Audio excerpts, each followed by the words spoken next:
Hello, good afternoon. We're going to go ahead and call this meeting to order. It's April 21st. This is a regular meeting of the Santa Fe Public Schools Board of Education. We will start, as ever, with the Pledge of Allegiance and salute to the New Mexico flag in English and in Spanish, as well as our acknowledgement of tribal land.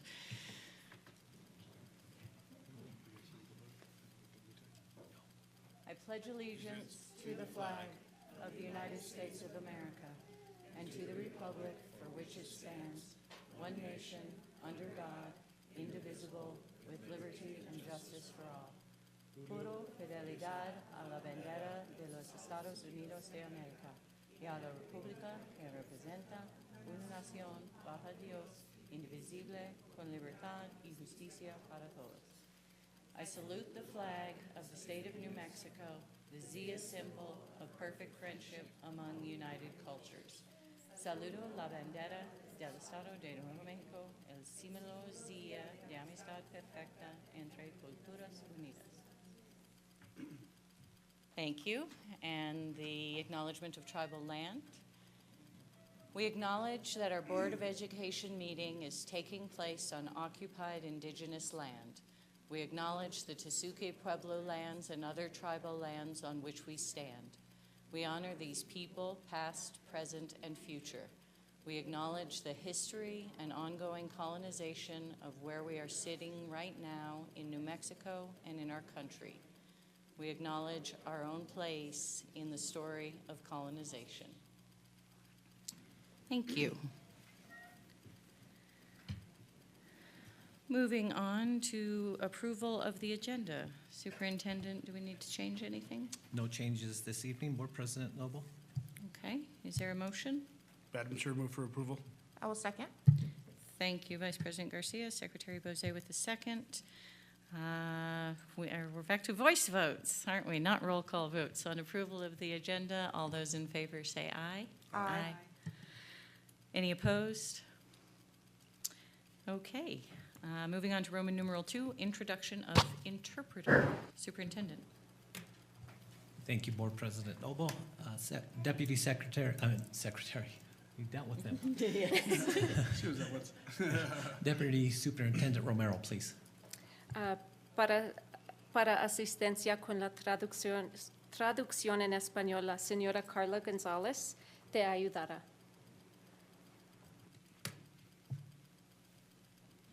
Thank you very much, Deputy Superintendent. Moving on to Roman numeral 3, which is public forum. And just to say that we're all relearning this, but our system is to sign up at the back of the room and let us know if you want to be called for public forum. But tonight, certainly, if anybody is here and would like to speak to the board, then we will have that, and even if you didn't put your name down. Mr. Donarski, do we have a list? Good evening, Board President, members of the Board, Superintendent Chavez. We do have one person signed up for public forum. They were going to participate online. I am waiting online for them currently, and they have not joined, so. Okay, Madam President, if I may. go ahead. Just really quick, I know there's a lot of educators that are sitting here in the audience, and I actually appreciate and thank you for what you all do, and if parents and everybody that's sitting in the audience. Senator Majority Leader Senator Worth, thank you for being here tonight. Appreciate that. But as well as all the parents and everybody else out there, thank you. Thank you, Madam President. Thank you, and I think we're going to have some good times with recognitions tonight, so that's always fun. Is there anyone who would like to address the board in the room tonight? You can make your way to the podium. We'd like to hear from the little ones most of all, but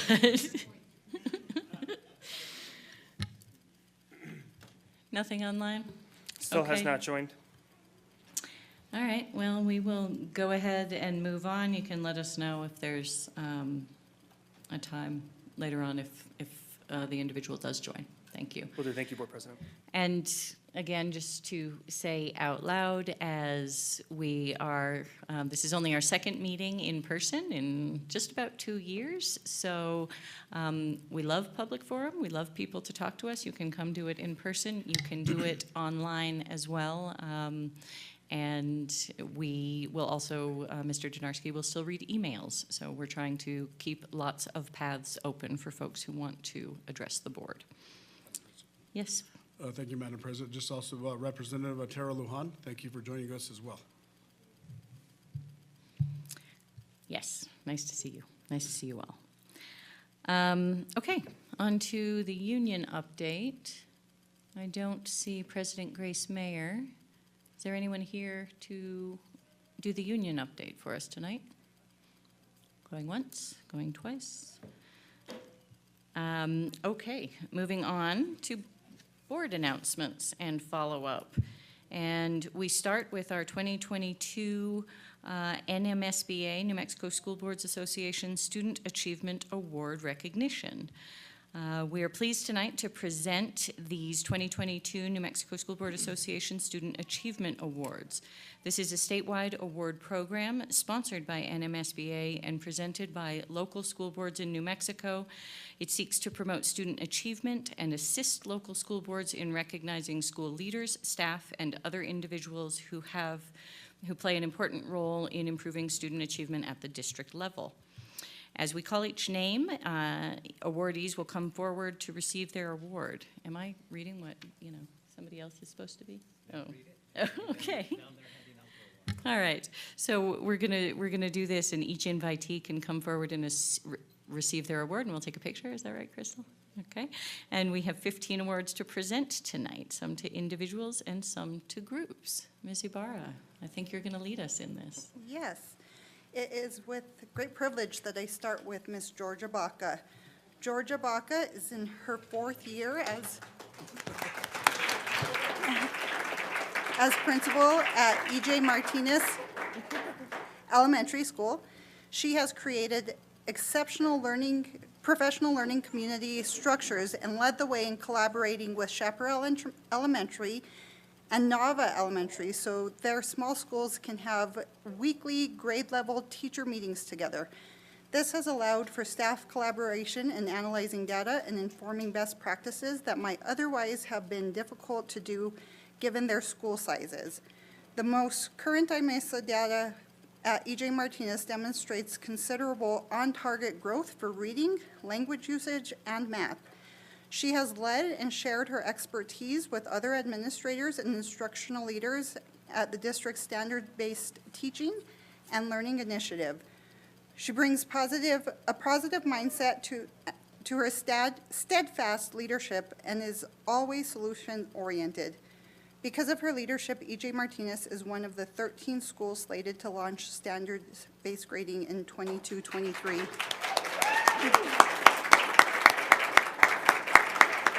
Congratulations, Ms. Baca.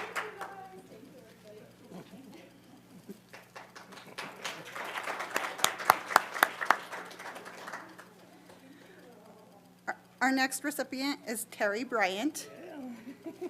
For Terry, Director of Assessment and Accountability, it's always students first. His philosophy that student testing must be beneficial aligns with his tireless efforts to ensure that testing processes provides every student with an equitable opportunity to demonstrate what they know and can do. He has forged positive relationships and supported collaboration between the assessment, technology, language and culture, special education, and curriculum instruction departments. This, combined with the inspired efforts of principals, school testing coordinators, and test administrators, has resulted in student testing being intentionally and purposely delivered on behalf of students. Under his leadership, the assessment department is furthering excellence in student instruction and contributing to accelerating and advancing student achievement. Congratulations, Mr. Bryant.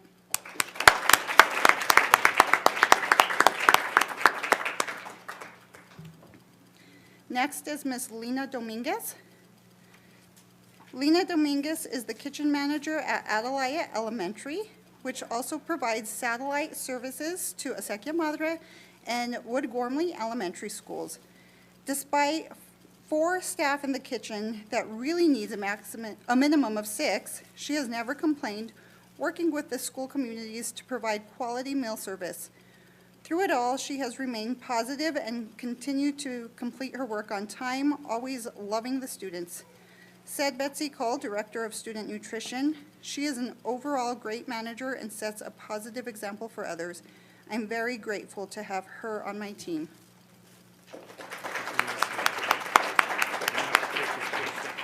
Oh, yeah. Next, we have Mr. Cody Donarski.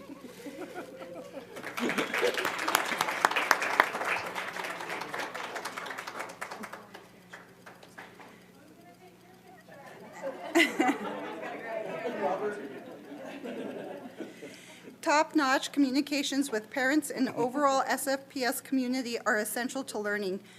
Cody Donarski, SFPS Public Information Officer, raised district communications to new heights in 21-22 through ushering in the Remind Education communication platform with the technology department and launching a new district website, electronic peach jar digital flyers, and the new Inside SFPS podcast. He also developed the COVID dashboard, which has been critical to keeping the SFPS community informed of COVID cases and spread. His video productions, including for the 2021 State of the Schools, have been highly successful and helped further the understanding of education efforts taking place in the district.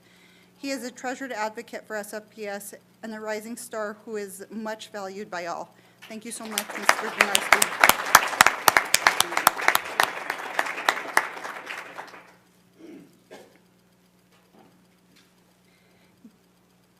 Next, I get to introduce Miss Rita Hemming. Rita Hemming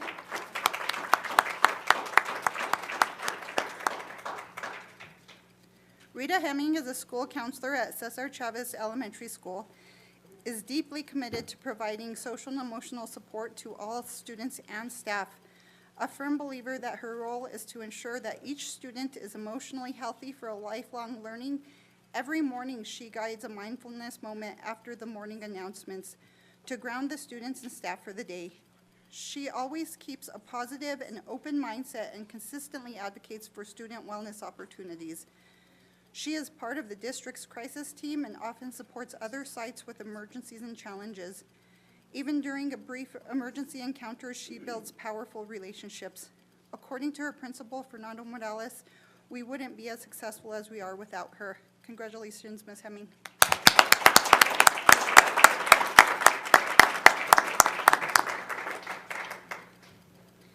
Next is Ms. Yolanda Jacobs.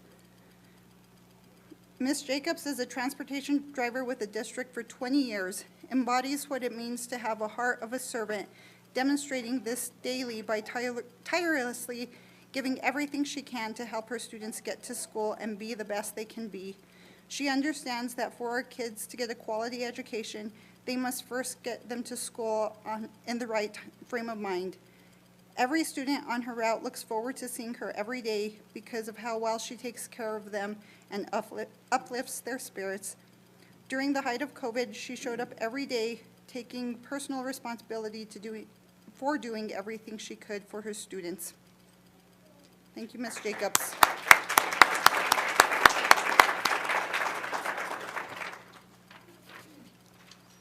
And we'll continue. The next 2 recipients are unable to be here tonight, but we're extremely proud of both of them. Chris Lopez, principal at Gonzales Community School, and Felicia Torres, principal at Amy Bill Community School. Chris Lopez, in his 2nd year as principal at Gonzales Community School, and Felicia Torres, in her 3rd year as principal of Amy Bill Community School, have created exceptional professional learning community structures that have allowed for staff collaboration in analyzing data and informing best practices. The most current IMSA data at Gonzales and Amy Beal demonstrate considerable on-target growth in all grade levels for reading, language usage, and math. Both have served on the district's calendar committee and standards-based teaching and learning task force, and both bring a positive mindset to their steadfast leadership, which is always solution-oriented. Because of Ms. Torres' leadership, Amy Bill is one of 13 schools slated to launch standards-based grading in 22-23 school year. Under Mr. Lopez's leadership, Gonzalez saw an 11% increase in the number of students proficient or on target in language uses in beginning and middle of year in-house assessments. Congratulations to Mr. Lopez and Ms. Torres.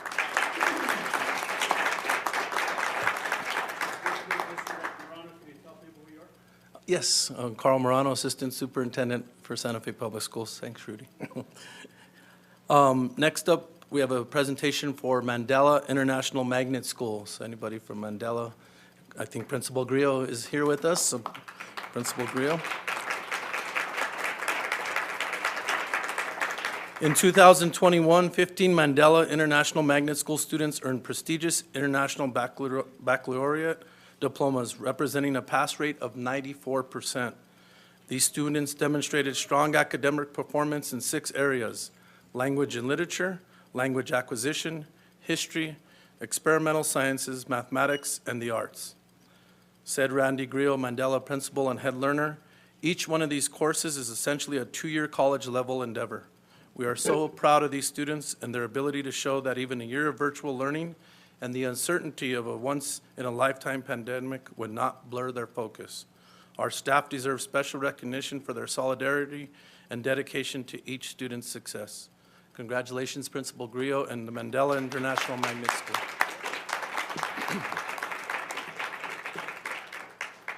Next, we have a special presentation for our Curriculum and Instruction Department. We'd like to call up our Executive Director for Curriculum and Instruction, Mr. Peter McQuain. As new leaders in the Teaching and Learning Department, Mr. McQuain, Executive Director of Curriculum and Instruction, and Ms. Lewis, Instructional Specialist, have developed positive relationships with site teachers and principals. Along with being solution-oriented, they bring a positive mindset to all aspects of their work. They have provided extensive support to school sites in analyzing student data and developing assessments to help drive instruction, have assisted sites with implementing and supporting their professional learning community structures, and have provided suggestions on instructional practices to align with the district standards-based teaching and learning initiative. Both analyze district data to determine trends and collaborate with all departments. They have made numerous site visits to support schools in utilizing their ESSER funds in a manner that aligns with teaching and learning initiatives. Congratulations, Mr. McQuain and Ms. Lewis, for leading our curriculum and instruction department. Next up, we have the Office of Student Wellness. I think Sue O'Brien, come on up. She's our Director of Student Wellness. Anita, come on up as well. Of course, Anita Head as well. In 2021-22, the Office of Student Wellness staff has ensured student and staff health and safety during a growing pandemic, despite the intense spread of COVID, particularly during the winter. They have communicated with countless parents about quarantines and the Test to Stay program, which the state required to be implemented mid-year. Under Director Sue O'Brien's leadership and with lead nurse Anita Het, the office has advocated with the New Mexico Public Education Department and Department of Health on behalf of students, parents, and staff, and thought creatively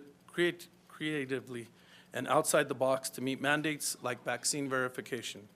Every staff member, including each school nurse, is to be highly commended for their efforts. Thank you for the Office of Student Wellness.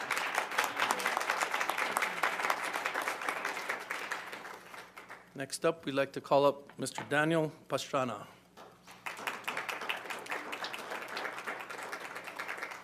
Daniel, as an elementary bilingual coach in the Language and Culture Department, Mr. Pastrana has developed positive relationships with principals and teachers, including those from Spain and Mexico, by working in grade-level professional learning communities to develop lesson plans and instructional practices using the district's curriculum and standards-based teaching and learning initiative.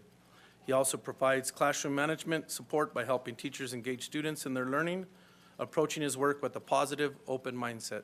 Congratulations, Mr. Pastrana.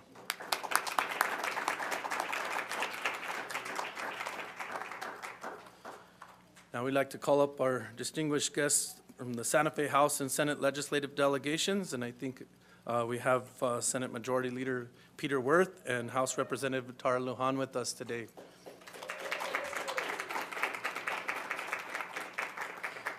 The 2022 legislative session resulted in $3.8 billion for public education, the most ever appropriated by the legislature, which represents an increase of over $400 million.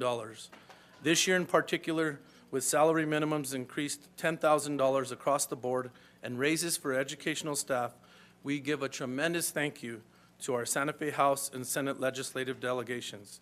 Their actions will further our ability to attract and retain staff in schools and classrooms across the district. We are deeply grateful for their leadership and advocacy on behalf of education and the Santa Fe Public Schools. We want to say congratulations and thank you, Majority Leader Wirth and Representative Lujan and all your distinguished leaders. Thank you.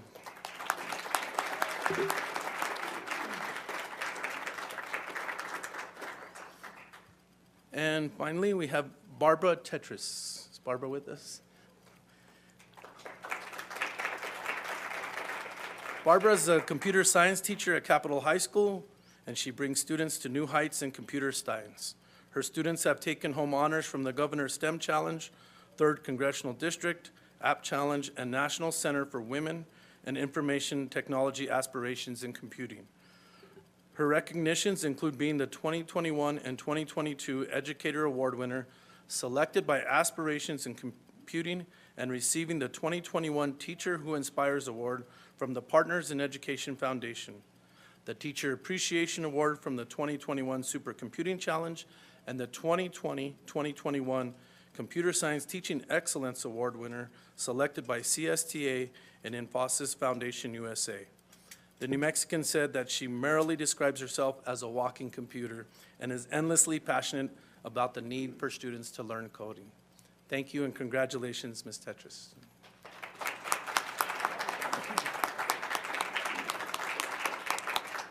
And that concludes our awards presentation for this evening.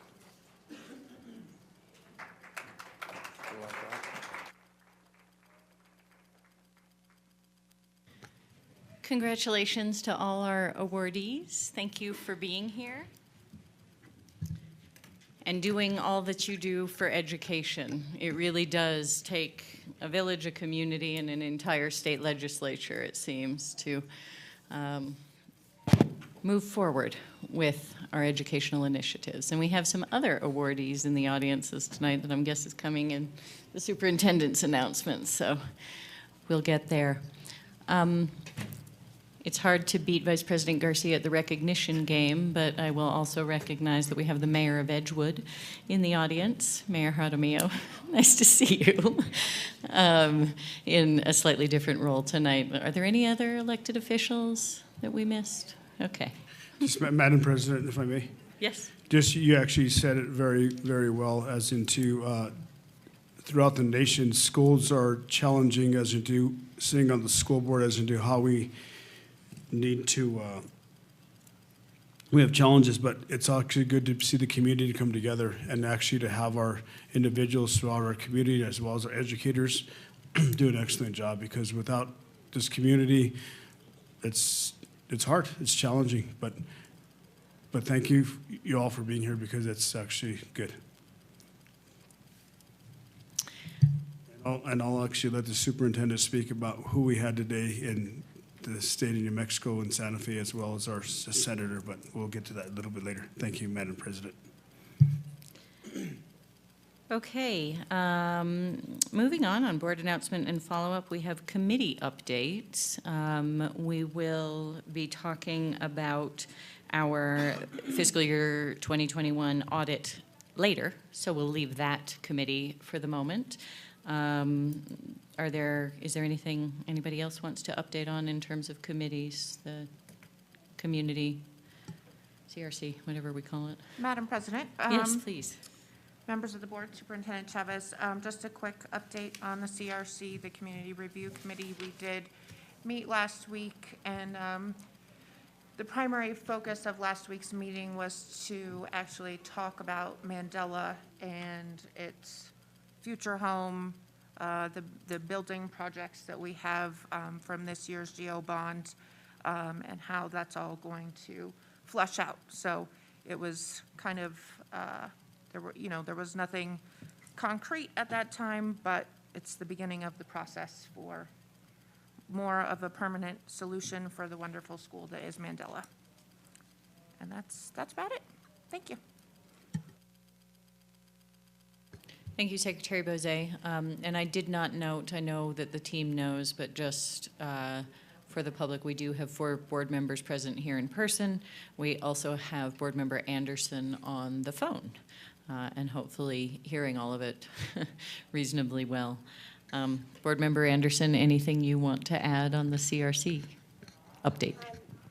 Thank you so much, Madam President. The only thing I would add is that there were a lot of opinions expressed about the 2 sites that will be studied for the future home of Mandela, and I think that Deputy Superintendent Wagner did an excellent job of explaining that these are really the only 2 sites that are able to be explored as a future home for Mandela. And I think that was just a really excellent conversation that we had at the CRC. I think if anyone is able to go back and read the minutes, that would be fantastic. But I thought it was a really good meeting and a really good discussion. Excellent. Thank you very much. Any other board announcements and follow-up?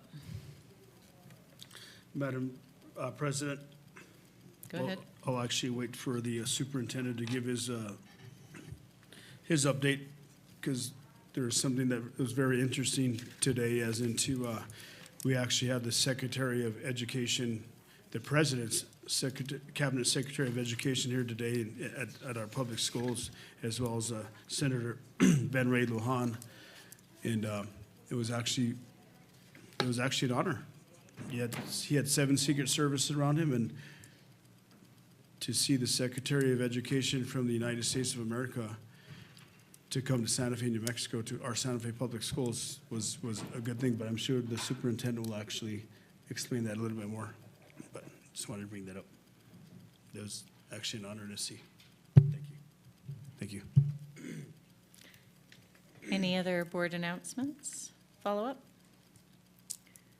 Okay, we'll move on to superintendent announcements. Thank you, Board President Noble, members of the board. Have quite a few announcements, exciting announcements. We've had a very busy week here at the Santa Fe Public Schools, and I'm very, very honored to read some of these announcements as we move forward. Of course, the first one, we always start with our COVID update. The contract for new testing provider is pending, and we hope to announce the new provider very soon. New Mexico Department of Health issued a public health order on April 15th, stating that current guidance, documents, advisories, and emergency public health orders will remain in effect. As we are moving through surveillance testing continues and is still required. And also to improve compliance, we'll be moving towards site-based testing. Only 9 students have participated in Test to Stay since we last met. And again, cases are below 1% at all schools. I still see her here, so I apologize with your last name. We had a very, very special guest yesterday, and another individual who was awarded. Santa Fe Public Schools has a new Milken Educator Award recipient. And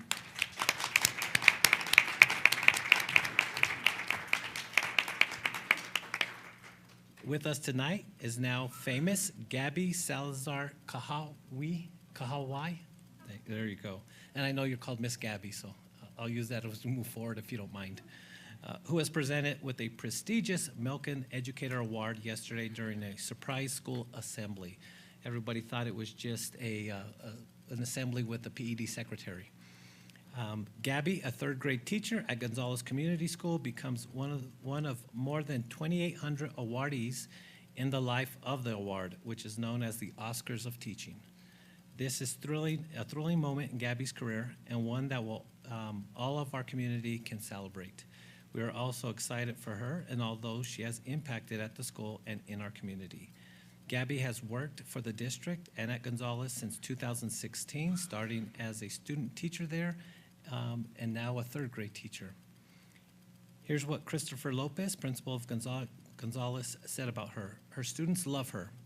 She has an open door for parents and colleagues alike, is always willing to lend a helping hand, and has been out to de facto on-site tech support for many years. Her families report to us that Gabby is a huge reason why their students want to choose Gonzales Community School. Her guiding hand creates an atmosphere of joy and carrying around education. The relationship she builds with her students will impact their entire educational journey and beyond. The Milken Educator Award targets early to mid-career education professionals for their already impressive achievements and, more significantly, for the promise of what they will accomplish in the near future. I want to also mention that Gabby received a $25,000 check yesterday on behalf of Milken. So we want to say congratulations, Gabby, and thank you.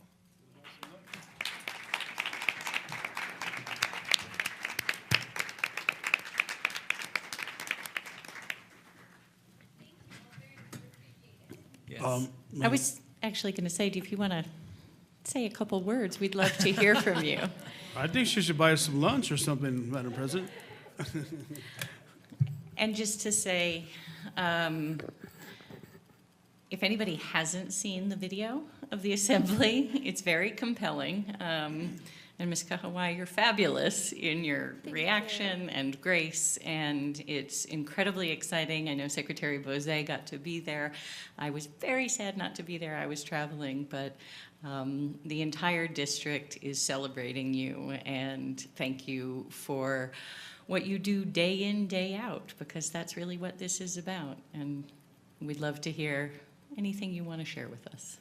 Well, first, thank you all so much. Like, I'm truly honored to have been considered for this, you know, national recognition. I mean, every teacher, especially with the last couple of years, deserves some kind of recognition. So being recognized this year as a Milken educator, I'm just truly honored, amazed, humbled, because we, as educators, we do it for our students, and so I can't thank everybody enough for this, so thank you.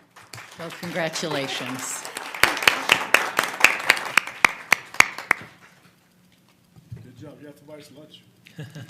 You absolutely do not have to buy anybody lunch. And that award was yesterday.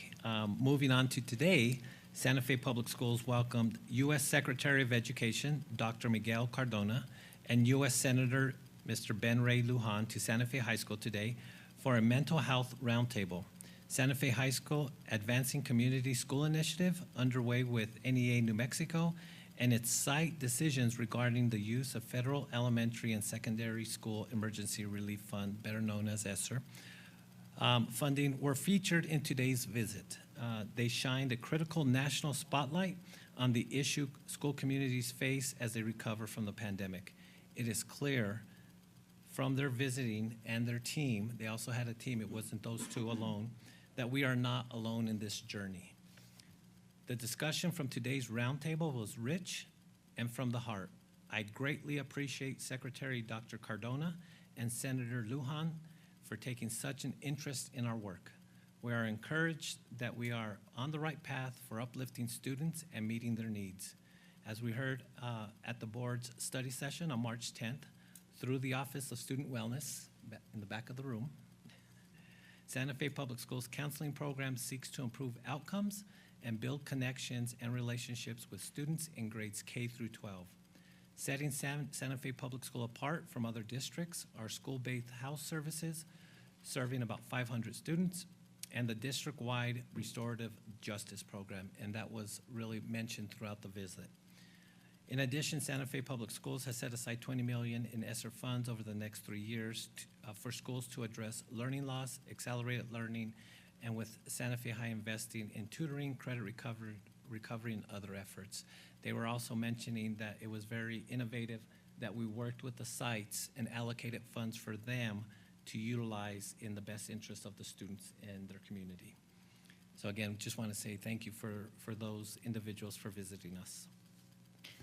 And thank you, Superintendent, to your team, to the team at Santa Fe High School. It's no small task to have a federal cabinet secretary come visit, and really just appreciate, we know everybody's looking towards the end of the school year. It's been, as Ms. Kawai said, quite a few years, and to have such a seamless visit. It's been an incredible honor, all these things, but we know it's extra work. So thank you, and to everybody involved in that. And it sounds like it was very, very powerful today. Very powerful. Thank you. Madam President, just on that note, if I may, Go ahead. it was very, very powerful. Whenever you come and you see the cabinet secretary had 7 Secret Service around him, following him around, and it was just very powerful, and it's actually very impressive to actually have the Santa Fe Public Education of Santa Fe, New Mexico, to have the secretary as well as the senator to come and actually do a press release, and it's going to be all over the nationwide news. There were so many cameras there. It was awesome, but great job. Thank you, Madam President. There were a lot of cameras, and I even mean the round table, which unfortunately none of us got to sit in on, which was probably well enough because the students got to be very honest.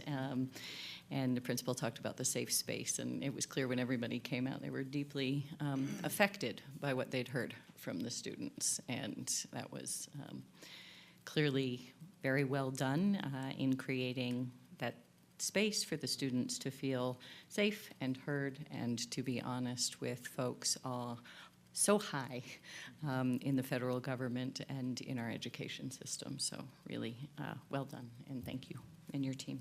Yeah, well, I want to thank Deputy Superintendent Wagner and her team for preparing the grounds, our Executive Director of Security, Mr. Mario Salvidres, and his team who participated with the security of the visit, and it went very well, very moving, and we were reassured we're on the right path. Volunteer appreciation. We have yet another exciting acknowledgement tonight in recognizing our valuable, greatly appreciated, and dedicated volunteers. Approaching the close of my first year as superintendent, I have witnessed the unique impact volunteers have on our school community.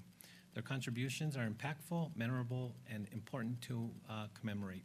The volunteer program this current school year, 21-22, met the following goals: reaching close to 600 volunteers, and I want to thank Crystal Ibarra, there she is, and also Sabra Romero, with a healthy number of awaiting approval for summer and fall programming.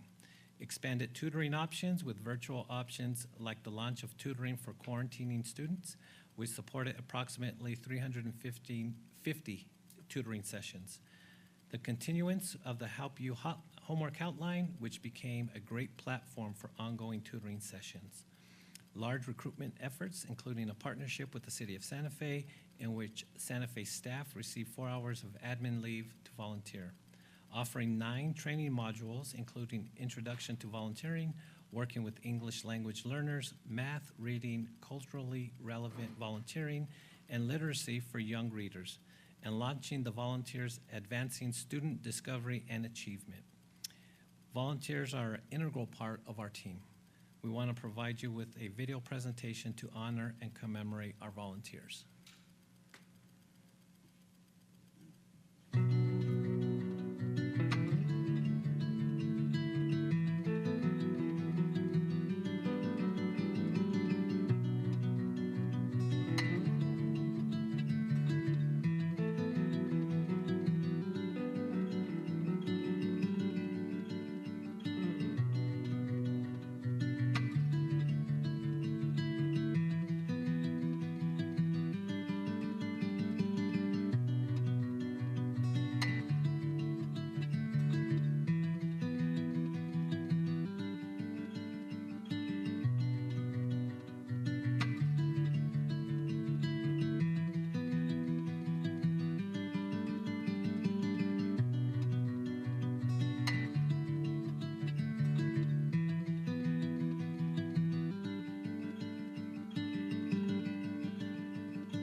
Jody.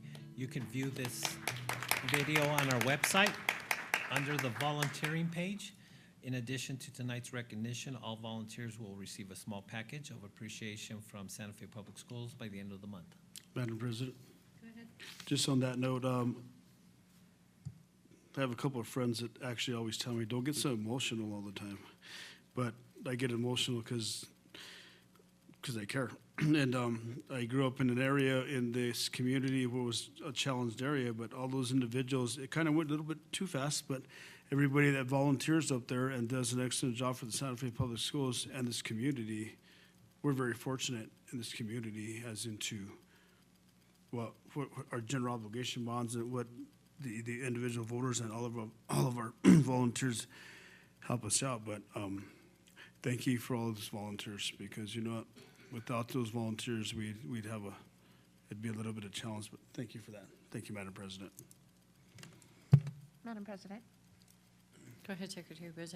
Thank you. I just wanted to take a moment to voice appreciation and gratitude for all the volunteers. I think it's a really beautiful demonstration of it takes a village. And, you know, thank you to the village, our community, for helping our students succeed and helping our teachers support the students. And, you know, it really wouldn't work without all of those people. So thank you.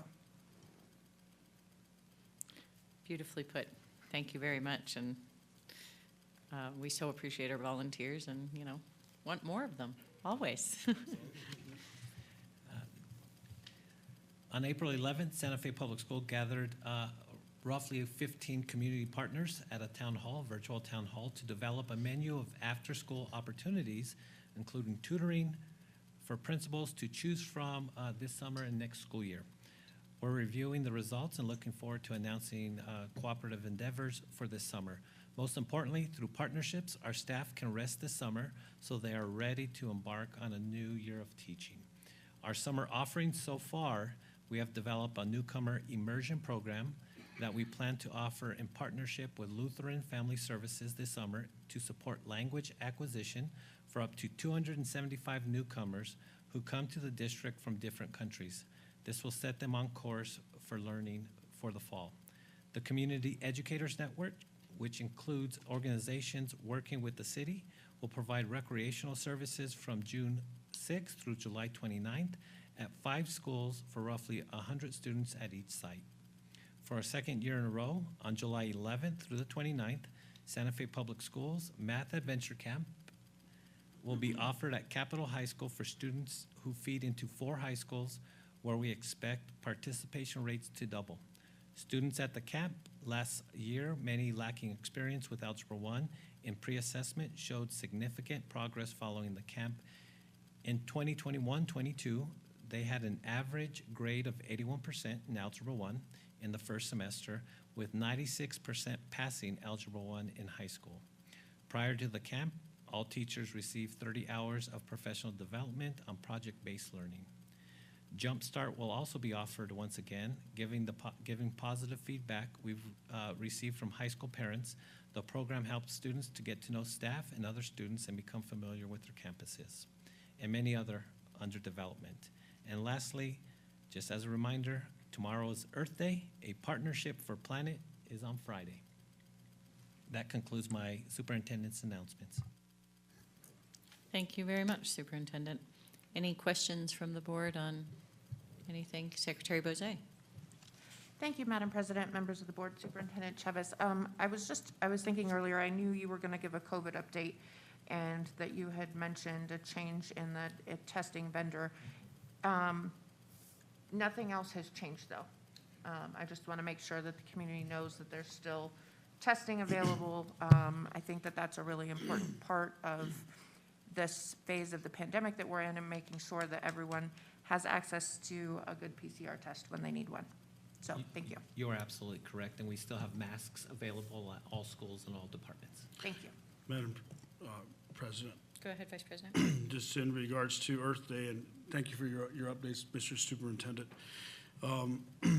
As we all know, the temperatures are already getting 70, 80 degrees, and we're not even in summer yet. And we have some fires happening in the southwest here, obviously. But if I actually was with friend of mine and picking up some trash actually all along Syringa Road the other day. But just Earth Day, we just need to take care of our environment and help out whatever we need to do. But thank you, Mr. Superintendent. Thank you, Mrs. President. Any other questions for the superintendent? Okay, we'll go ahead and move on to our action items. We'll start with the consent agenda. Any questions, anything anyone wants to consider separately on the consent agenda? Madam President. Vice President? Item number, the first one is regarding the contract for $71,000 for CS/Vigil and Associates. Is that actually to provide for just design services?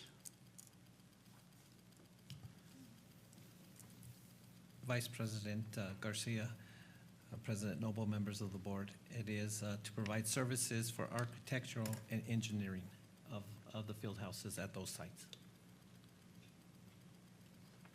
And those sites are Santa Fe High softball field and tennis courts, Capitol High School, and also Milagro Middle School. The Capitol High School project is the one that is going to be between the softball and baseball field.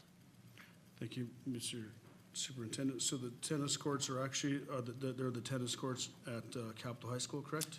No, it's the tennis courts at Santa Fe High. It's the new tennis courts between, and the field house will be between the new tennis courts and the outfield fence of the softball field Thank you. for storage. Thank you, Madam President. Mr. Superintendent, so didn't we just redo those tennis courts? Aren't they a brand new facility? The tennis courts are, they did not come with a storage shed, and so that is what it's for.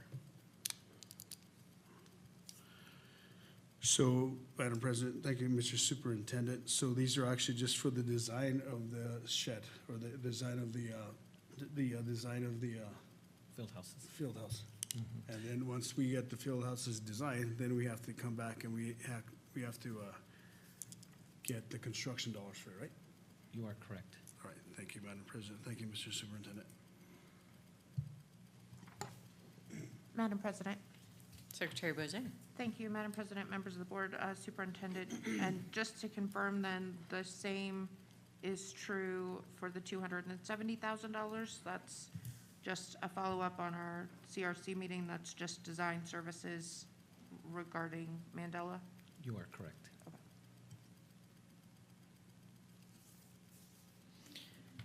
Any other questions on the consent agenda? So, Madam President, Mr. Superintendent, so these are actually design services. So we're actually budgeted for these design services once the design services come in? Vice President Garcia, members of the board, you are correct. They have been budgeted, and this is just the design services so we can move forward with the projects. Thank you, Madam President. Thank you, Mr. Superintendent. I move approval of the consent agenda. Second. Thank you, Dr. Gonzalez. Second by Vice President Garcia. Also of note is that we're budgeting on the consent agenda, we're increasing the budget for a salary increase for the the last quarter, I guess, of the year. So that's always nice to do. Any further discussion on the consent agenda? We have a motion and a second. On approval of the consent agenda, we will do a voice vote. All those in favor say aye. Aye. Aye. Any opposed?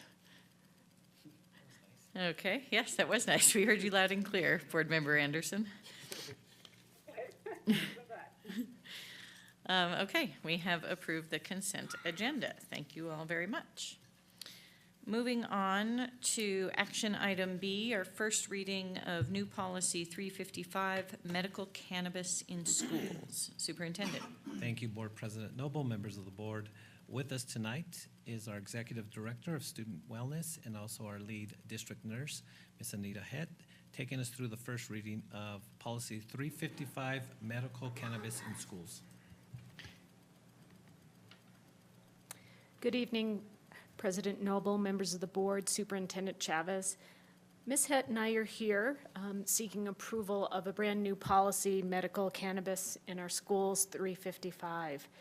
This policy, we actually began drafting in 2 years ago, I think, before the pandemic, and it's here before us this evening.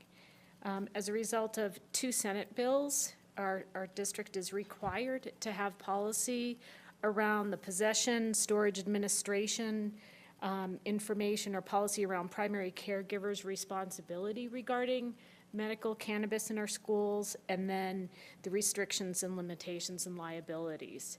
So this policy outlines all of these areas or all of these components. So we're here tonight, like I said, to seek approval and stand for any questions. If you wouldn't mind, Ms. O'Brien, give us a thumbnail sketch of the policy, please. Absolutely, Board President Noble, members of the board, Superintendent Chavez. Santa Fe Public Schools stands on medical cannabis in the schools is basically it allows eligible students, or we call them, eligible students. So those students who actually have a medical card, their caregiver, a parent or caregiver has a medical card. There's a process by which they would have to submit the information and a plan from their primary caregiver. I need to make sure I'm saying this right as well, to the school to then make sure and administer the medical cannabis at the school sites. We are not in Santa Fe Public Schools supporting any of our nurses at this time or other school staff to administer medical cannabis in the schools. What it does allow are our families or the caregivers to come on campus and administer the medical cannabis for the students. It also outlines, in the definition section anyways, the terminology about what that actually means. So in the form of, so students can, in terms of the medical cannabis on the school grounds, can be in the form of a capsule, extract, concentrate. It has to be able to be safely divided into measurable doses. It's not an aerosol product, so it's not something they can vape, right? It's not a food or a beverage. We're seeing a lot of advertisements out there now for edibles and that look like gummy bears and Sour Patch Kids. It's not a solve, a balm, or other topical products. So it really delineates what the students can use and what can be administered in the school, at the school site. Anita, would you? Sure. Sure. Good evening, Board President Noble, members of the board. Students are not allowed to carry the medical cannabis.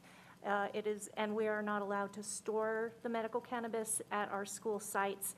The primary caregiver for the student who has the medical card and the ability to manage their care would have to come onto campus and administer the medication.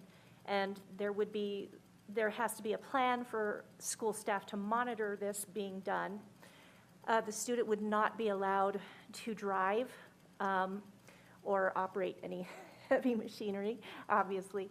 And I think that's the highlights. Excellent. Thank you very much. Dr. Gonzalez. Madam President, members of the board, Superintendent Chavez, when I was at Santa Fe Community College, this came up, students with medical needs, and we were told that we couldn't have it at all on campus because it was not approved by the federal government, and that way, if we had it on campus, we could lose federal funding. So I see that they can't have it on campus, that a parent or a caregiver has to come and give it to them. So, That is correct. That is correct. okay, so that was, when you first started, that kind of confused me, because I thought, well, maybe things have changed since I was there, but I guess not. I want to speak to. I'm going to ask Anita to speak to the legal part of why actually our school nurses wouldn't, right, and our staff. Sure. administer? Marijuana is still considered a Schedule I narcotic, and the federal government would have to declassify it before doctors can prescribe it or nurses can administer it. And so at this point in time, until things change, nursing staff or doctors even cannot prescribe it. All they do is recommend it and provide a written document. But again, we're unable by our state Nurse Practice Act to be able to administer. Thank you. Other questions? Secretary Bose? Madam President, I move to approve the policy, please. Second it. Okay, we have a motion from Secretary Bose, a second from Dr. Gonzalez to approve the first reading. This is a first reading of a new policy, which is number 355 on medical cannabis in schools. Any other questions or discussions? Vice President Garcia. Yes, thank you, Madam President. Just in regards to the future questions that I'm going to have, because this is the first reading, is regard to the caregivers or the providers. So are we actually contracting out with some providers that actually can provide individuals that actually need medical cannabis? So are we contracting out with providers, or they just come into the schools and do it? And then also the other thing that I have is regarding what about the faculty, individuals at work? Are we dealing with that? That's not part of this? Vice President Garcia, to answer the second question, what was the first question again? I can't remember. Is regarding the caregivers Oh, yeah. and the providers. I think it was about contractors. Are we going to contract providers? The orders come directly from, the individuals have to apply through the Department of Health, and their own provider signs the documentation. They have to have a qualifying diagnosis, and the Department of Health physicians will either approve the card or not, and then their own primary care provider will provide the actual plan for the student to use medical cannabis. This policy is strictly for students. It does not apply to staff. Thank you, Madam President. Thank you.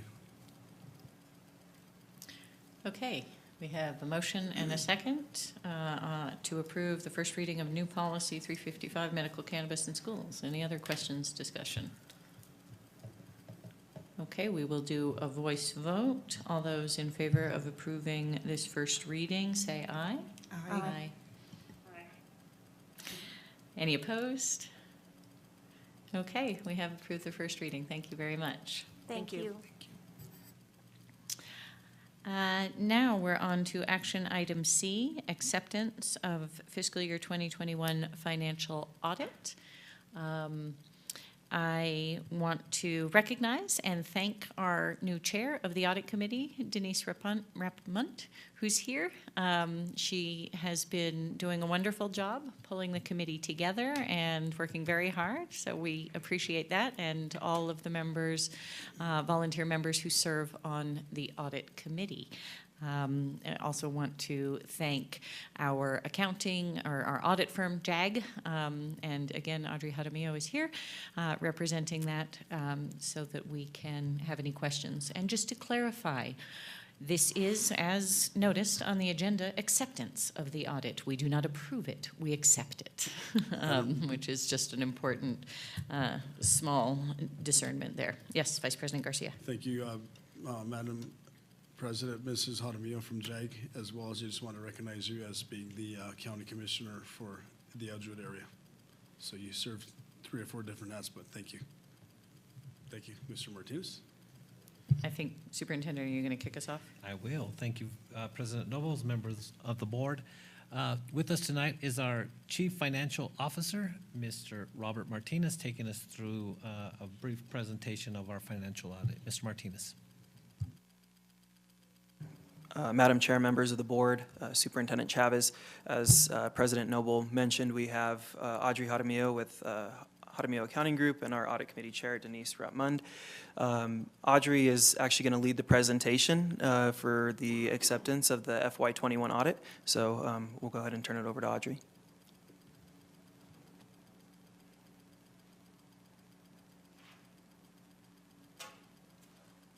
Do you have the PDF?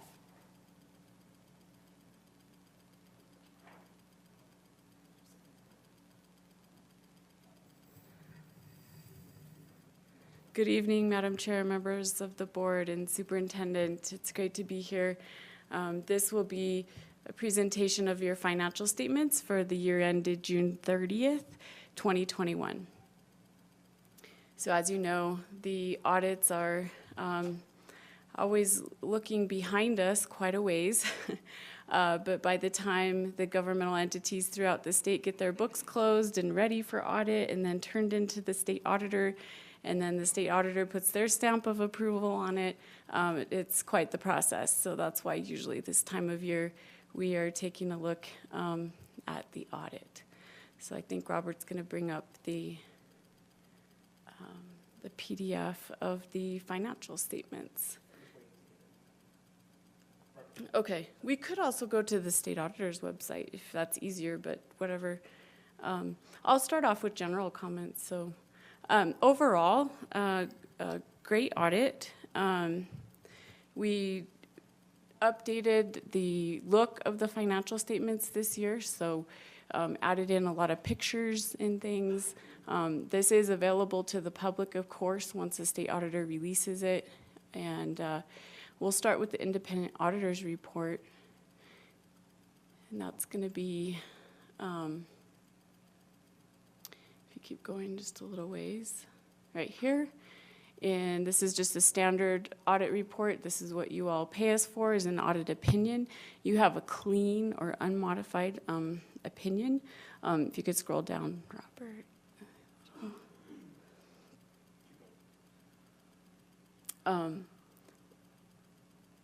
So this just shows our opinion that the financial statements are presented fairly in all material respects. And so we don't take a look at every single thing. We do sampling. We don't look at every single number, like I said, or transaction. But we do samples and take a risk-based approach. And if we could scroll down to the first set of financial statements right here.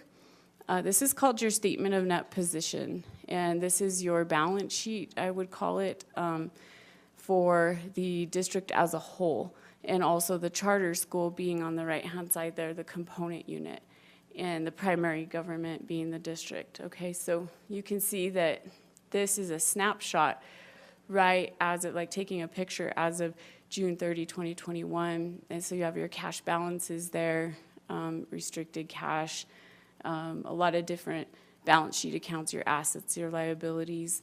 You could see your pension liability there.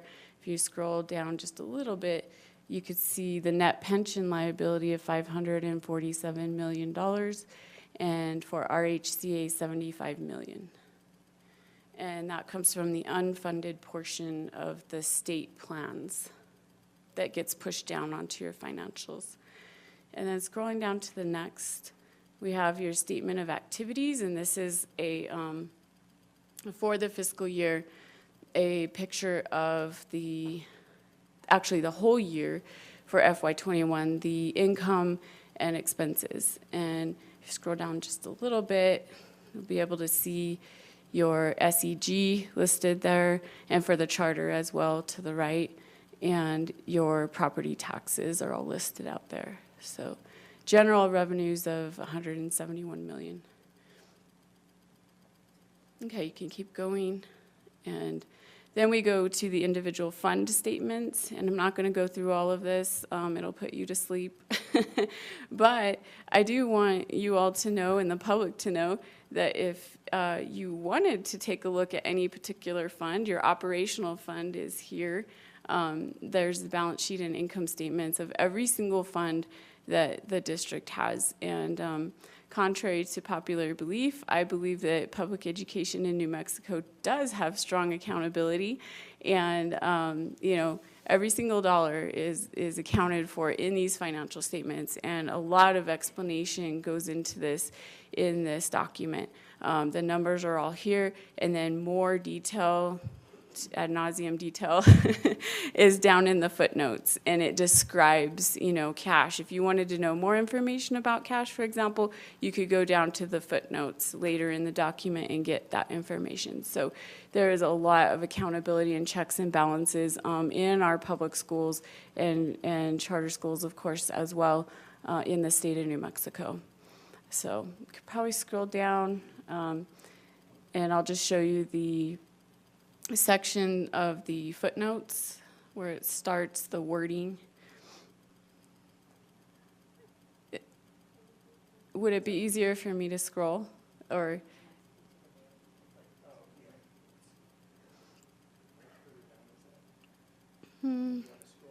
Sure, if oh, okay, no, that's all right then. Just so that those online can hear me. Yeah, you can keep going and down to where it says footnotes. Okay, so yes, thank you. This is where the notes to the financial statements start. And I just wanted to point this out to you all because it has so much information in here about the district's policies, procedures. If you're ever wondering about, I don't know, annual leave or something, it's going to be here in these policies. And a lot of detail, like I said, about every single, well, not every single, but the majority of the large balance sheet and income statement accounts. So, and you can scroll down. We're gonna have to go pretty far. I'd say probably at least, 30 pages or more. You can keep going.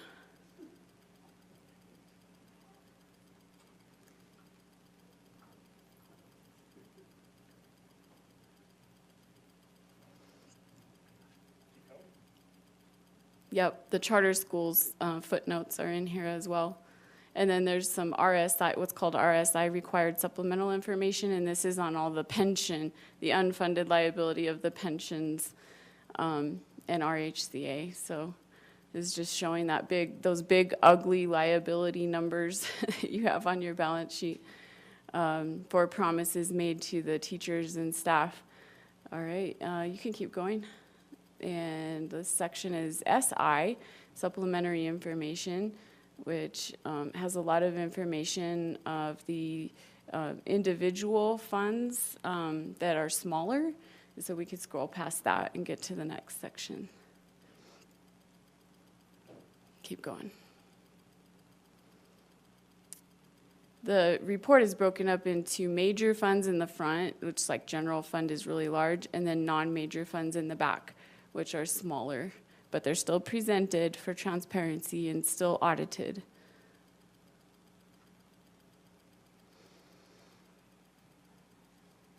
The district's audit is comprised of 3 different parts, basically. The financial statement audit, the what I call the state auditor's compliance, which is state compliance that we take a look at, and then also your federal funds. You can keep going. So you can see, just the volume of information that management has to prepare for us to get ready for these audits. I mean, it's just amazing. This is a schedule of pledged collateral. And so if the banks were to default at any time in the state of New Mexico, we are covered by 50% of anything over the FDIC insurance that you have in certain bank accounts, just as a matter of protection so that the district didn't lose all of its funds, that at least there's some pledged collateral there. This is the schedule on cash, if you want more detail on where is our cash, how much did we have, et cetera. Going down.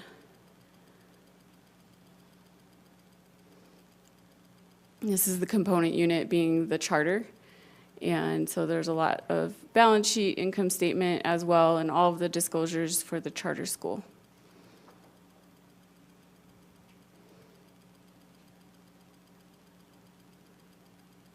Sorry, I know it's probably making somebody dizzy. No, I need to get down to the CFA. So.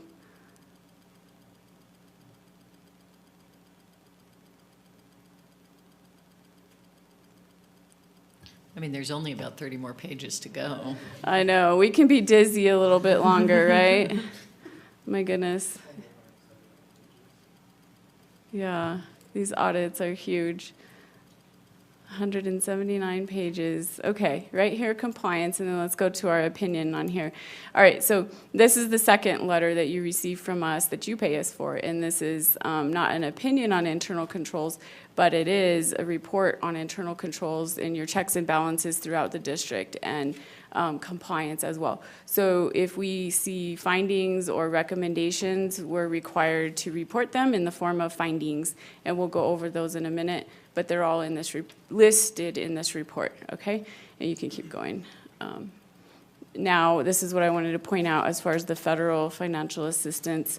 This is our third report we give you, and this is an audit opinion on your federal grants. And so this is called a UGG, Uniform Grant Guidance. Used to be called an A133 or single audit. And so this is our opinion on that, which is a clean opinion as well, an unmodified clean opinion, which is the best opinion you can receive for your audit. And you can go ahead and go down. There's a schedule. I wanted to point out this one here. So if you go to the total of that schedule on this next page, just wanted to point out that you received, or you've spent $18.7 million in federal expenditures for FY21. So that's how much through all the different programs and everything that flow through either directly to the district or through PED, totaling expenditures of $18.7 million on operations and kiddos from the federal government. So, and it's listed all out there in detail. And we audit some of the larger grants. So go ahead. You can keep going. All right, so let's look at this here. We're in the last section of the financials. Hallelujah. So this is a schedule of the prior year financial statement findings, and it's broken out between the charter and the primary government being the district. And so you can see the resolved findings here, especially in the federal awards area, and then some repeat findings.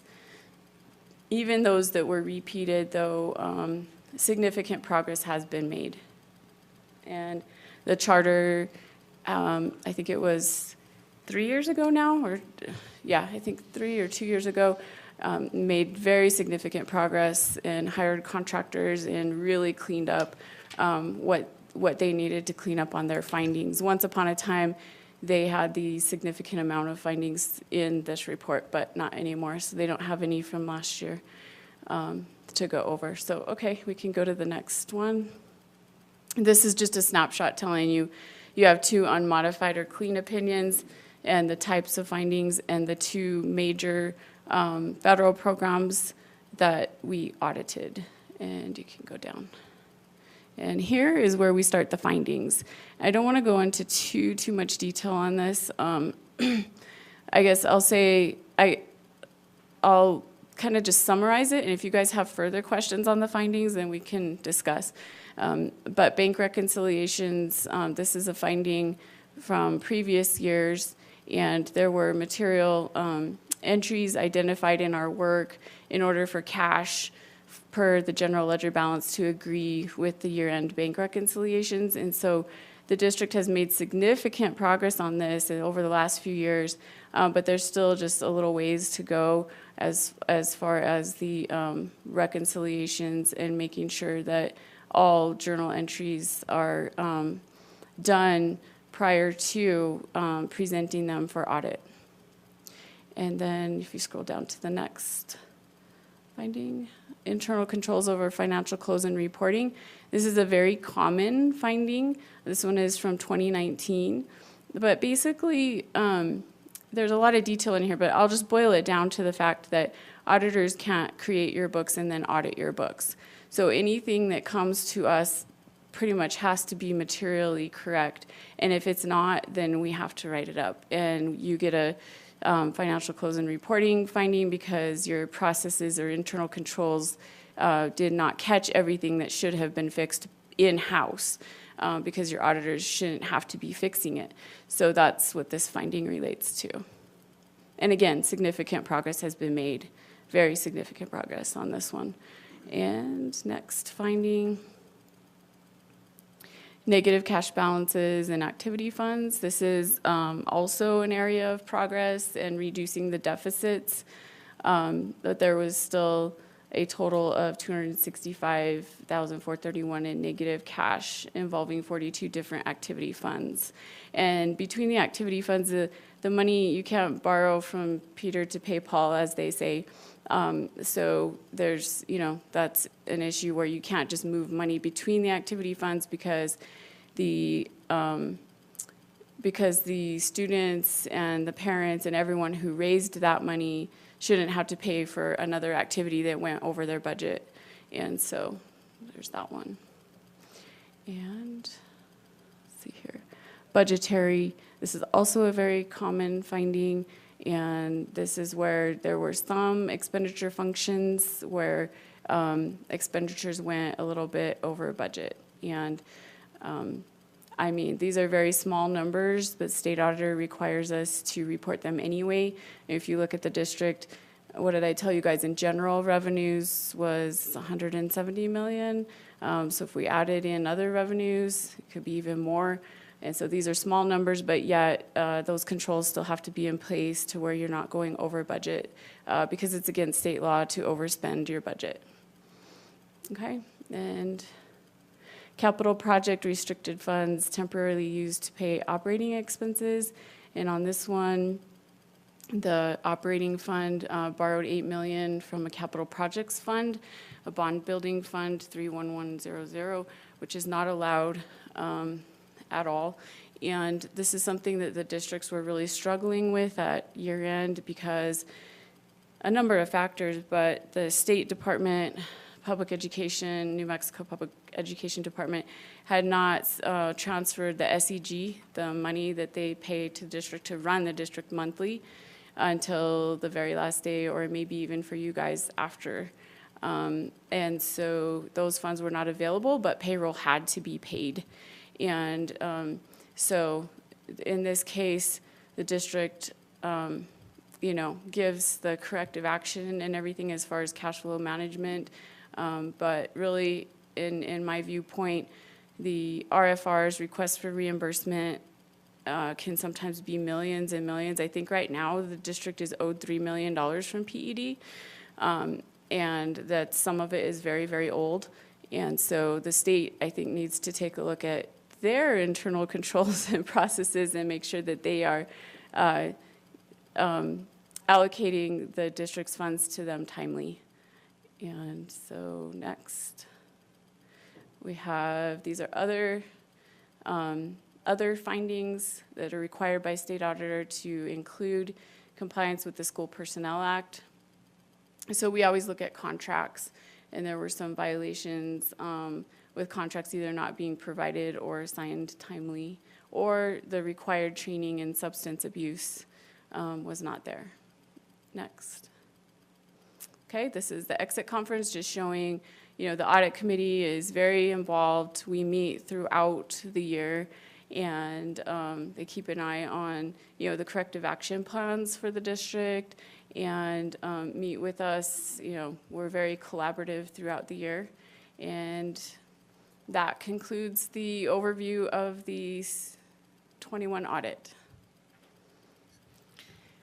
Thank you so much, Ms. Jaramillo. Sure. And just to say, I think, as a little bit of context, I have often said how much I love the audit committee. I have served on it for 5 years now, since I started on the board. And I think it's better than ever. We got to a pretty profound place in the last meeting with I love it when Audrey makes speeches. It turns out she's very good at it. And she has some strong opinions about what has happened in terms of the cash sweeps that have happened in the past from school bank accounts, and about the complexities of school finance. I would agree with her statement wholeheartedly that there is a lot of accountability. There is a level of complexity and really strange, almost lack of autonomy around the RFR's request for reimbursements, the cash flow management that has to be done by Mr. Martinez in the finance department, the superintendent. And of course, there's a lot of money that is very specifically allocated to certain things. So it is not as if we just have a bank account that we can spend on anything. It has to go in particular arenas. We do have planned a study session that Audrey will join us for, I believe, in 2 weeks' time on the 28th of April. No, next week. Oh, we get to see you every Thursday. And some of this is to really understand the difference between our finance subcommittee, which we do as a committee of the whole, in other words, as the board, and our audit committee. Audrey has a great presentation on it. And so we can really dig in on this next week. And this is all in the quest for us to have ever better financial management and record keeping, so that we all understand this. It's a huge amount of work. And really, I again want to thank Denise Rapp-Mund for stepping up and taking on leading the audit committee, Audrey and her team for the incredible work they've done, the superintendent and Mr. Martinez for the work that they've done. This has just been a giant lift. And, you know, as Audrey said a couple times, we do have a clean and unmodified opinion. We have made a lot of progress.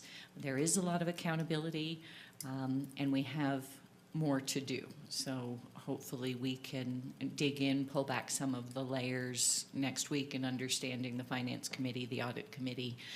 It will be a joint session next week with the audit committee as well. And I hope we've invited the folks on the audit committee to be here, and maybe we can even be down, you know, at a big table like we've done before. But it's been a lot of work. There's really a lot of important stuff, of course, that goes through the audit committee, and the JAG team has been great in helping us understand, and, you know, and even after 5 years, again, I feel like I had a breakthrough at our last audit committee meeting in understanding with Audrey's help some of what's going on, and why it is so complicated and so difficult to manage all of the things, and cash flow being a key one that has been an issue. So, questions from the board? Madam President, you took all the words out of my mind, but, you know, just anything, thanking the community of Santa Fe, obviously our Santa Fe County assessors, from actually the valuation to our county staff of the county, as into getting our AAA bond rating, AAA plus. That way the community can actually have trust in what we do at the schools. Here, Mr. Martinez, you and your staff, Mr. Superintendent, you and your staff, great job. And just one thing, I was impressed in looking at the findings, but Mrs. Jaramillo, the findings, we're okay with the findings, right? We're not okay with the findings, but we just have to work on that. We just have to work on that stuff, correct? Yes. And we're getting better at it? Yes, you definitely are. Okay. And real quick, just want to thank Superintendent and Robert and all of your team members, because they really do work hard to clear the findings and have made good progress. Thank you. And the gas, thank you, Madam President. And the gas fee requirements, are we actually going to get into that? I know we're starting to look at that at the federal level as into, and a county level, but as a school level as into what, how does that going to affect us later on in the future? Because that stuff's coming forward, as you know. Yes, so it seems like every year there are new governmental accounting standards, board standards, the Right. GASBs, and this year is leases. And so there's going to be a big standard to implement. I think I've already shared a template with management to help them with that process, and we're available to answer questions. But that is something that will be a change for the FY22 audit, is adding leases on as a right to use, almost like a capital asset. So that is an accounting standard change and something that management is responsible for. Thank you, Madam President. How does, so the audit, does it have to go through Public Education Department, or who actually oversees our audit? It does not. It goes through the state auditor's office.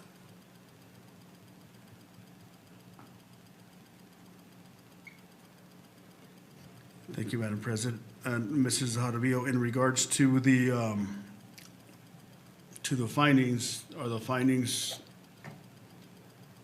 it's kind of like, they're like basic findings that we find through every school district? Not every school district, but. They're pretty common. I would say that with the some of the reconciliations, the financial close and reporting, and the cash, we have recommended for the past several years training and contracting with another firm that can provide governmental accounting and financial statement training. And so I would say that's not as common, but something you guys are working on. Thank you, Madam President. Thank you, Ms. Jaramillo. Thank you, Mr. Martinez. Sure. Thank you, Superintendent. Other questions from the board? And I would love to invite Ms. Repmond to, our audit chair, just to say a few words, anything you want to share with the context and what you're focusing on, having taken up the chair position of this committee, and you've had, I think, 2 meetings now as the chair. Yeah, that's right. Good evening, Madam President, members of the board, and Superintendent Chavez. I wasn't planning on saying anything, but I just thought I had an opportunity to. There was one thing in particular I wanted to share. It's my honor to chair the committee, where I'm trying to bring a spirit of collaboration as we work through, some of the things that Ms. Jaramillo was talking about, some of the findings and that sorts of thing. Obviously, I'm learning a lot from Ms. Jaramillo and the staff. Everyone is working so hard, and all of their endeavors. I think one of the things that I've learned a great deal from your staff and Ms. Jaramillo are the issues with the state. So I know there's been a lot of celebration around the increases in funding and salaries and what have you that happened earlier in this meeting. I wish Senator Wirth was still here, because there's more work to do, and that's becoming more and more apparent to me as I continue to engage in this committee. Particularly around the ability to maintain, higher cash and that cash finding. So for your consideration, that additional legislative work, but also additional engagement with the public. I think a lot of this stuff is very complicated, like you were talking about. And these are things that maybe the public isn't seeing. It's behind a curtain. But if they knew, then maybe there would be more of that engagement to pressure the legislature to support the district and all the districts in New Mexico. Not all states work like that. Not all states do cash sweeps, A lot of states allow their districts to maintain much healthier cash balances. So again, just for your consideration of where we can really push more for the financial health of the district and for our kids. That's all. Hallelujah. Thank you. Madam President, if I may. Go ahead, Mr. Vice President. Thank you for bringing that forward, because as I talked with the superintendent several days ago, within the last weeks, as into the state legislature approving, we'll call it raises for educators.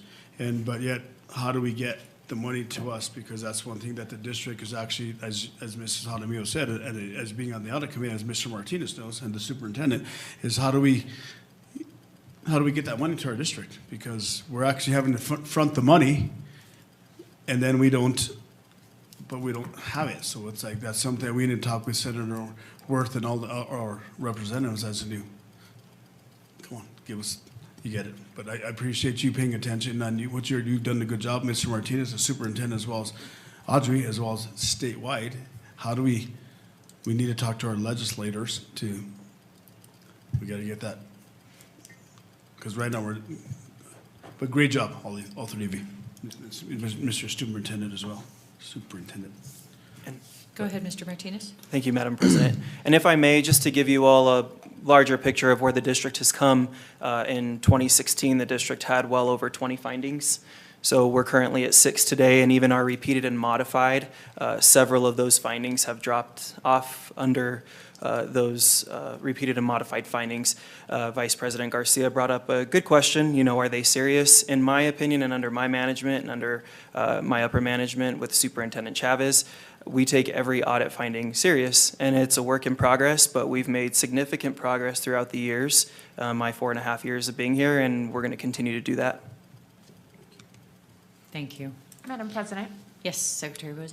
Thank you, Madam President, members of the board, Superintendent Chavez. Just to follow up on what Denise said about the legislators and the role they play, I actually suggested to the superintendent that perhaps we should extend an invitation to them for our study session next week, or any, budgeting study sessions that we have, because I find myself being approached, particularly by Representative McQueen, often to kind of explain how these things work in our realm. And I think it would be really great if they were able to kind of see hands-on what the process is that we do and how the money that they allocate works and doesn't always work well enough for what we need. So that was a suggestion that I had, and I think it would be cool if that could happen. Thank you. Wonderful. Thank you. Love that idea. I would like to move that we accept the FY21 financial audit. A second. Thank you, Dr. Gonzalez. Any further questions, discussion? Again, just to say, any members of the audit committee who are listening, thank you for your service. Thank you to our chair. Thank you, Ms. Jaramillo and your team. Thank you, Mr. Martinez. It's important that we do take these things seriously, as Mr. Martinez said, and continue to make progress, and that's what we're doing. So thank you very much. We will go ahead and do a vote. We have a motion and a second to accept the FY21 financial audit. All those in favor say aye. Aye. Any opposed? She said aye. Okay, we have accepted the audit. Thanks again, and thanks for being here tonight. Moving on to Roman numeral 8, board discussion and possible action. We start with the Santa Fe Public Schools approach to equity. Secretary Bose. Thank you, Madam President, members of the board, Superintendent Chavez. I'm very pleased to be able to speak about this tonight. You may or may not have realized that one of my themes is kind of wanting to standardize things. And so I think when I continued to think about this, that was what I came to, is that, we handle it this way in these times and this way in these times. And my hope was to kind of get a unified approach, which isn't a goal, but more of the process that we use. And just kind of as a reminder that equity isn't equality. We don't need to give every student, every classroom, the same exact things. We don't need the same interventions for every student.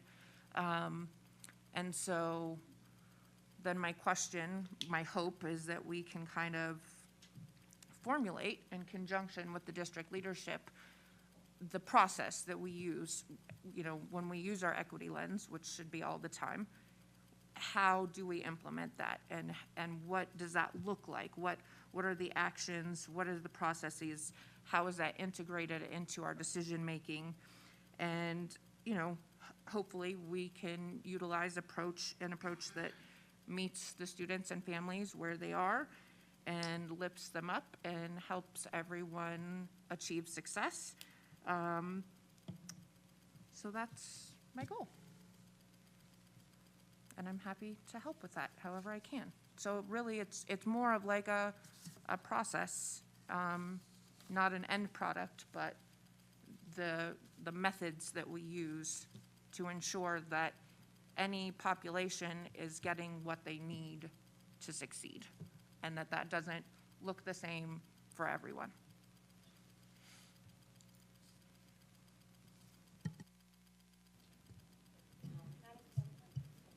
sorry.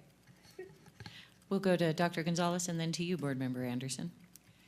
Madam President, members of the board, Superintendent Chavez, when is they're redistricting? When is that going to be done? Board Member Gonzalez, President Noble, members of the board, it's in process. They're working through it right now. When we have a date, Josh Granada, do you have a date of when it could conclude? Or Deputy Superintendent Wagner?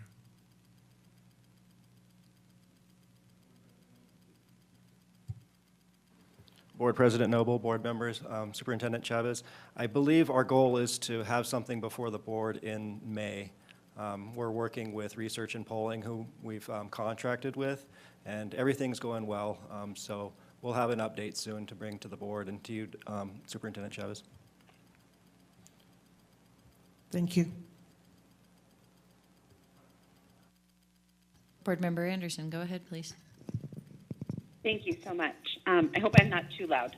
I just had a couple of questions. One is, I wasn't sure, I'm trying to flip through hurriedly, but if there's anything contained in the strategic plan that is,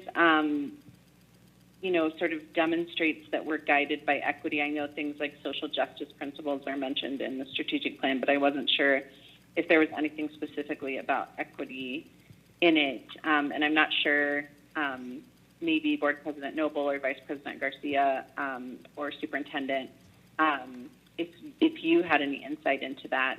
And then the next question I had is for Secretary Bosé.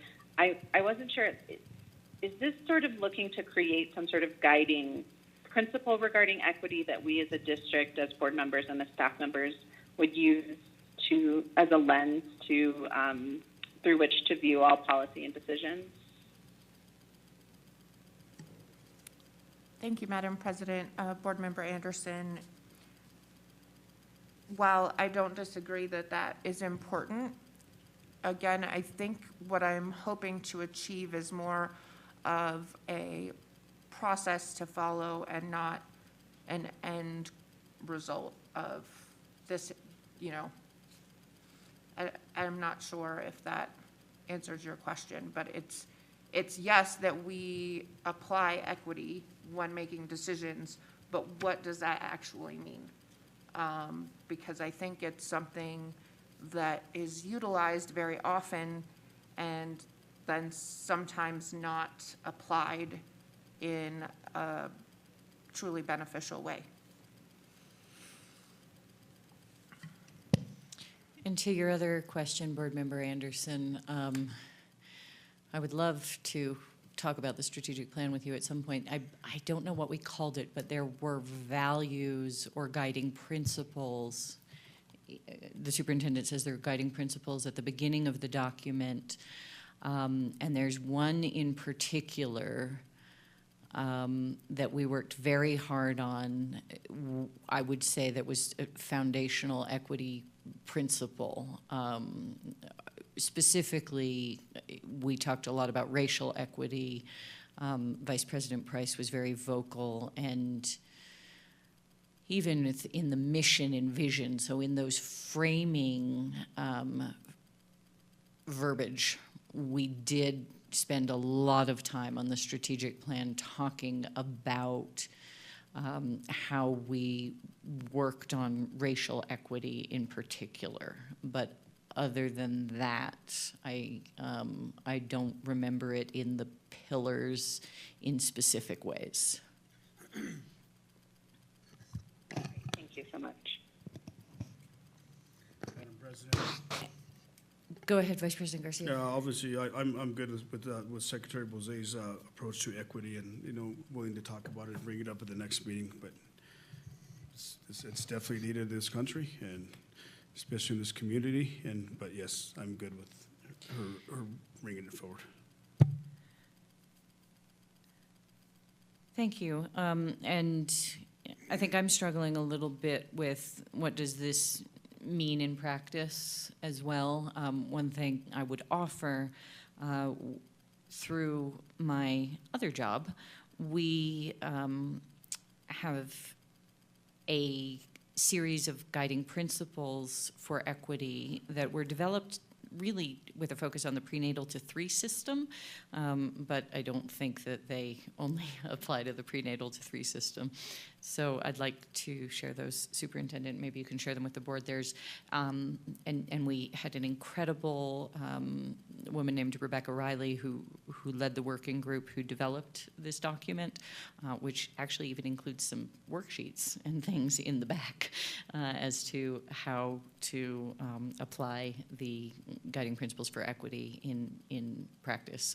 And they're actually being fairly widely used in the early childhood system now. We have a large prenatal to 3 coalition who, in the home visiting world and lots of other arenas, have said that they have used these in practice. And we use them in our organization in practice quite a lot. So, and they're welcome. We just want them used. That was the idea. So there's one thing we can look at. That sounds incredible. Okay, anything else on this topic? All right, we'll move on to item B, Santa Fe Public Schools Board of Education retreat. This is really just a question for the board. Do you feel that we should, I think my idea would be maybe in either in June, probably in June. I don't know if that's a very busy time, but right now the teams are, working to get to the end of the school year, and then of course we tend to take July off, and then we come back in August, and it's a push. But really, just wondering if it feels to anyone else like maybe we should do another retreat and spend some time in a room together talking about what the board does and what our role and strategy and tactics and approach to equity and other things would be. Madam President? Go ahead, Vice President. Yes, the first week in June is a little busy for me, but the second week, probably the 3rd or 4th week, but yes, I think that's an excellent idea. Thank you. Madam President, I am also in agreement. I have one weekend of plans in June, but I don't remember the dates off the top of my head. I'll get them to you. I will be around until the 15th of June, and then I'm at another board meeting in another city. So early June or later in June. And one thing, I don't know if this is a real problem for anybody else, but apparently it was at the last board meeting. We need you to get close to the microphone. Thank you, Ruth. I'm sorry. Thank you. Carmen, you're so soft-spoken that apparently sometimes that the recording is, yeah. Board Member Anderson, any thoughts from you? Yes, thank you, Board President Noble. I think it sounds like a great idea. I as Secretary Bose is talking, I'm thinking, how can we all sit down and start to hash this out together? So I think that sounds great. I am available. I don't know if this will exactly not match up with Dr. Gonzalez, but generally from the 15th on, I could possibly make earlier in that week work, but generally from the 15th on is when I'll be available in June. Okay, that suddenly got complicated, I think. Yeah, sorry. That's all right. I think I complicated it. Yeah, and Dr. Gonzalez is away. All right, we'll see if we can pull something together, Superintendent, and if it ends up, well, no, that's Memorial Day. Anyway, we'll see if we can find a date. Scheduling is always complicated. Thank you, Superintendent, for offering to take that on, and hopefully we can spend some time going deep together as a board. So thank you. Anything else on that? Yes, Secretary Bose. Madam President, thank you. I would like to bring up another possible discussion for the future, and that was prompted by the front page article in the Santa Fe Reporter this week regarding Black families in the public schools in New Mexico. I guess it wasn't just public schools. And from that article, I took away that maybe we need to make sure that we have an anti-racism policy in place, which I don't think that we have right now. We have some other policies that were brought up in that article, but I haven't seen an anti-racism policy, and I would like to see that happen, please. Go ahead, Board Member Anderson. Just to follow up on Secretary Bose's comment, I also read the article and found it really enlightening. One particular piece that stood out is that New Mexico has an anti-racism hotline. The number for that is 1-833-485-1335 for anyone who's listening. APS actually has a page on their website about the Black Education Act, which is what brought that hotline into existence. And I didn't know, if that was something maybe we as the district might want to think about publicizing, and perhaps it's already been done. So, Superintendent, please correct me.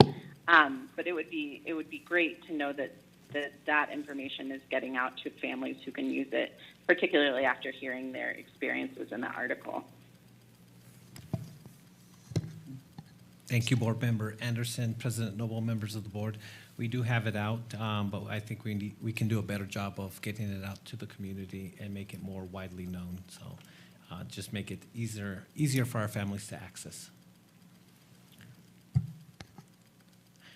And thank you for bringing this up. I will read the article. I have not. And I think we have certainly some relevant policies around anti-discrimination. I know I've seen them, but we can look at that and see if we can improve. So we will put that on a future agenda. Thank you. All right, anything else for future agendas?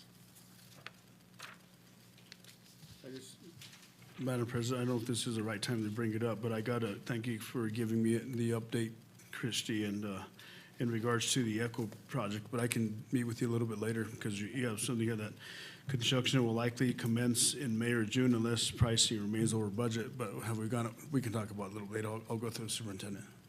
But at least we're moving forward and ECHO, thank you. Thank you, yes. And we all go through the superintendent. Dr. Gonzalez. Okay, can you hear me now? Yes.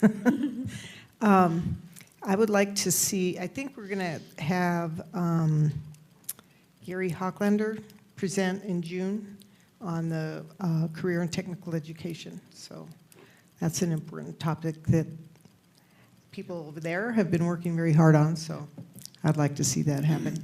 And when we have Gary, it would be nice if we have, and I don't know whether we'll be having student presentations, but if we could have a presentation by the Capital High School health, the bio health, I can't remember what it's called. The medical pathway? Yeah, the biomedical pathway, yes. Thank you. Yeah, may I add something, Please. President Noble? Absolutely, we have it scheduled, we're working on it. I do want to share that they've asked us for our, let me back up a little bit. During our visit today with Secretary Cardona and his team, because he did bring some deputies, we did talk about CCTE, and they did ask us to pass along our resolution. So they are very interested in what we're doing. I did tell them I would email it to them. Just don't let me forget, please. And the Secretary of Education wants to see the report when it comes out, so. Madam President, just one little last thing. When Secretary Cardona was here, to have Secretary Cardona, the nationwide Secretary for Education, have us here at our public schools, and he took a lot of information from the students, and he was committed to answering their questions. And they actually, all the 15 or 20 students that were there, but yes, so just follow through with that, Superintendent. Thank you, Madam President. Leading the nation again. I love it. Not you, Dr. Carmen Gonzalez. It was her resolution.